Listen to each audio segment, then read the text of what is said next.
ভাবো তো, একটা পুতুল যে নিজে নিজেই কথা বলে আর একদিন হঠাৎ তোমার নাম ধরে ডাকতে শুরু করে। এই গল্পটা কোনো কল্পনার গল্প নয়, এটা একটা গ্রামের সত্য ঘটনা, যেখানে একটা পুতুল একটা ছোট্ট মেয়ের জীবন বদলে দেয়। শেষটা শুনলে তুমি একা রাতে ঘুমাতে পারবে না। ভিডিওটা তোমাদের যদি ভালো লাগে অবশ্যই লাইক, কমেন্ট, শেয়ার, সাবস্ক্রাইব করতে ভুলো না যেন। তাহলে চলো শুরু করা যাক পুতুলের রহস্য।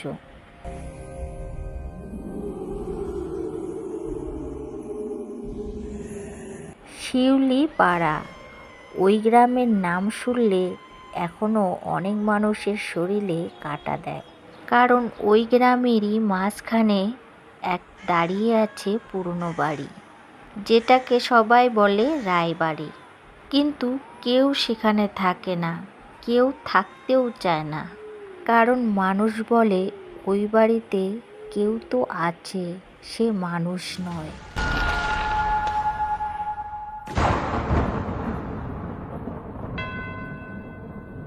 অনেক বছর আগে রায় পরিবার খুব সুখে ছিল। বাবা অমর রয়, মা সুচিত্রা রয়, আর তাদেরই একমাত্র মেয়ে মিষ্টি। মিষ্টি ছিল ভীষণ হাসি খুশি, সবাই তাকে খুব ভালোবাসতো। কিন্তু তার জীবনে সব থেকে প্রিয় ছিল একটা পুতুল, সাদা জামা, কাচের মতো চোখ, লম্বা চুল। পুতুলটার নাম ছিল রিনি। ওই পুতুলটা মিষ্টিকে দিয়েছিল তার দাদু, কিন্তু দাদু কখনো বলেনি যে পুতুলটা কোথা থেকে এনেছে।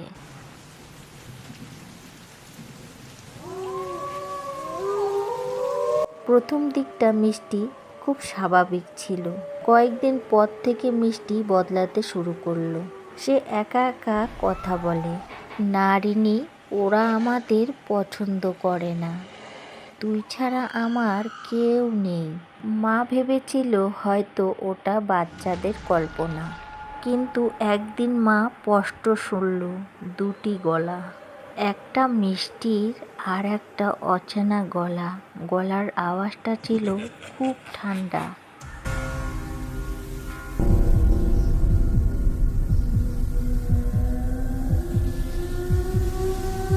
সে রাতে বাবা দেখল এমন কিছু যা সে কাউকে বলতে পারেনি অনেক দিন।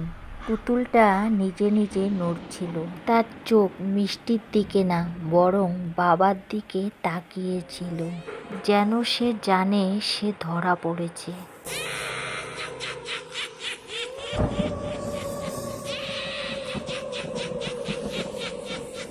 তারপর বাড়িতে শুরু হলো সব অদ্ভুত ঘটনা।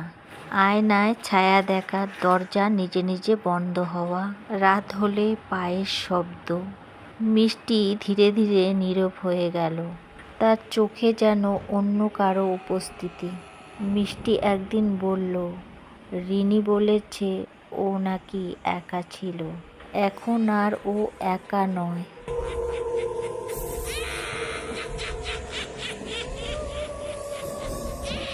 অবশেষে বাবা সিদ্ধান্ত নিল পুতুলটা আর বাড়িতে রাখা যাবে না। সে জঙ্গলে নিয়ে গিয়ে পুতুলটা পুড়িয়ে দিবে। আগুনে পোড়াতে পোড়াতে পুতুলটার মুখে যেন হাসি ফুটছে। আর ঠিক তখন একটা কণ্ঠস্বর ভেসে আসলো, আমি ফিরে আসবো।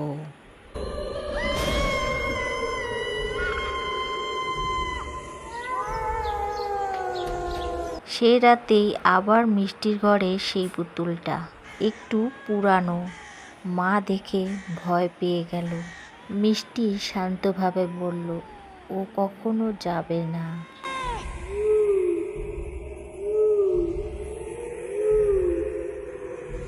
কয়েকদিন পর হঠাৎ একদিন মিষ্টি উধাও হয়ে গেল। ঘরের ভিতরে দরজা বন্ধ, কিন্তু মিষ্টি নেই। শুধু পুতুলটা পড়ে আছে, তার চোখের দৃষ্টি জীবন্ত।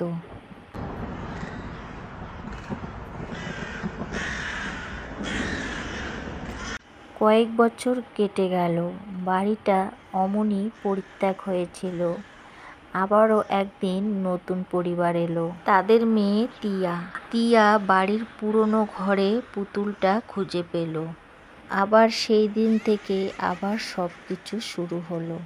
টিয়া আবার রাতের বেলা একা একা কথা বলতে শুরু করলো। তুমি এতদিন কোথায় ছিলে? তুমি একা ছিলে?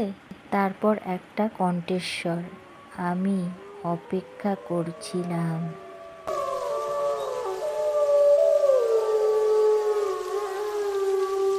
একদিন টিয়া হঠাৎ বলল, মা, রিনি বলেছে মিষ্টি এখনো এখানেই আছে। ও বের হতে পারছে না, ও পুতুলের ভিতরে আটকে আছে।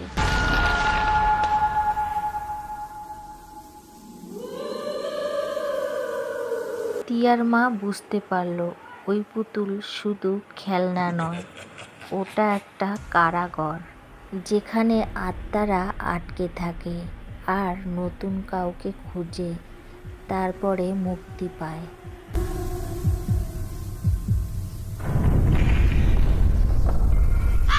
এক রাতে টিয়ার মা দেখল টিয়া মেঝেতে পড়ে আছে আর পুতুলটা দাঁড়িয়ে আছে।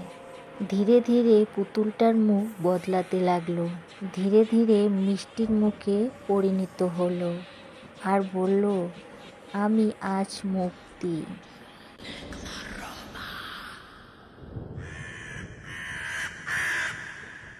পরের দিন টিয়া নিখোঁজ, আবার বাড়ি খালি, কিন্তু এবার পুতুলটার নতুন মুখ, টিয়ার মতো।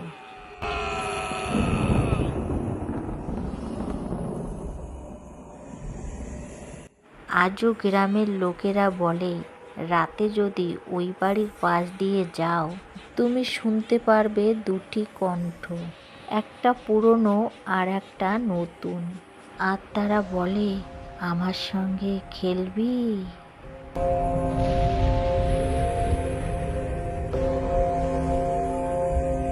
তো বন্ধুরা, কেমন লাগলো আজকের গল্পটা অবশ্যই কমেন্ট করে জানাবে। ভালো লাগলে আমার চ্যানেলটাকে সাবস্ক্রাইব করে দিয়ে পাশে থাকার অনুরোধ রইল।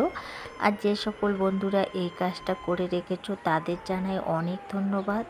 আবারও দেখা হবে নেক্সট গল্পতে। ততক্ষণ পর্যন্ত বিদায় জানাচ্ছি। Tata, bye bye. সবাই ভালো থেকো, সুস্থ থেকো।